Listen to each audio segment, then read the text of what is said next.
appreciate that. I think the way that you framed why some of these abandoned wells are being plugged by some of our small owner operators up in the Northwest was inaccurate. The one well that was mentioned by one of the members that said that they had to plug a well that was abandoned to get permitted to drill another well. That is not the case with many of these owner operators in the Northwest. They are, just because of their being conservationists themselves and trying to leave the environment better for the next generation than they found it, they're out there using their own money, their own tools, their own time, their own staff to plug wells that they're not getting reimbursement for.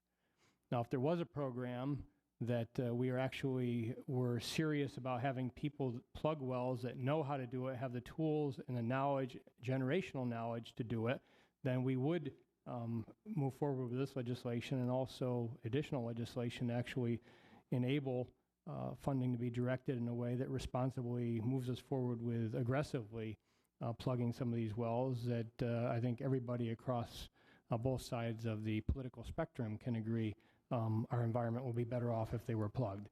But a lot of these folks are spending their own time and resources to plug these wells because they're good conservationists and they're good citizens and they want to leave the environment better than what they found it. So it's not always a trade-off just so that they get something permitted. It's very, very rarely that situation from a lot of the folks that I've talked to. And for all of the good ideas, with Representative Zabel's willingness to work together on the abandoned wells, I'm encouraged by many of the remarks he made and would fully agree with him on the abandoned well comments that he made, and more than willing to work with him moving forward on that and anybody else that wants to work on that issue. But with all of the other offers that have been made and comments made about, well, we know that the conventional needs different regulations than the unconventional, but it's been 7 years, as was mentioned. This is an issue that we've been working on. I mean, how long do you expect companies to exist when they're being over-regulated to the point of losing the people and resources that they actually need to continue to have a business? I mean, you're going to drive, and I believe people have been driven out of business already because of this regulatory environment, and more people will be driven out of business if we don't fix it. I mean, do you want it to go a full decade, 2 decades? I mean, when do we have good faith negotiations where we could actually move forward and make sure that we have separate regulations for an industry that got caught up in this that shouldn't have from the beginning? I think that right now, from being the ERE chairman during this session and being involved in some of these discussions and negotiation talks that we've had with the DEP and with people within the industry and with members of the legislature and with staff from all sides over time, I think a lot of what's been occurring from my perspective seems to just be delay, delay, delay, obstruct.